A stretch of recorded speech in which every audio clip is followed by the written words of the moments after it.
In this video, we'll show you how to access your projects in GitHub and also how to compile and run your projects. So once you've signed into the remote desktop, you'll want to go to GitHub desktop, and this is where you'll see all of the projects that you can work on. By clicking up here where it says current branch, you'll be able to see all of the projects, and you'll see that you are currently in project 1. If you'd like to start working on project 2, you can just click on it, and you'll see that it has changed.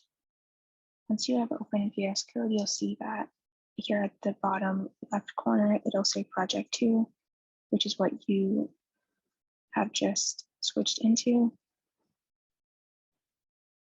And then if you'd like to switch, let's say, to project 8, you can just click on that, and you'll see at the top it says project 8. And when you click on open in Visual Studio Code, you'll see down here it's changed also to project 8.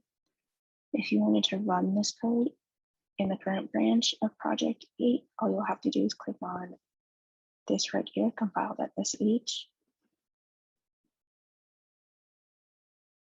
And this will basically compile and run your code. It should open up Xfig if your code is working correctly. And sometimes it takes a second to get through all of the compiling because it's a lot of information.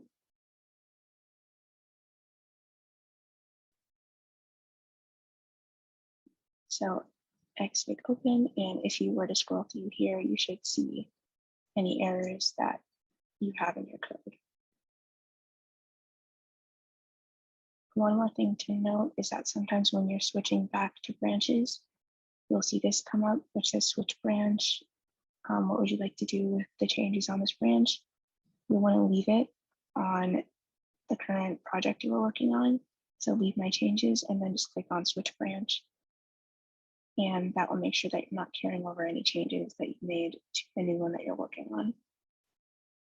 And that is all for compiling and running your code and working on projects.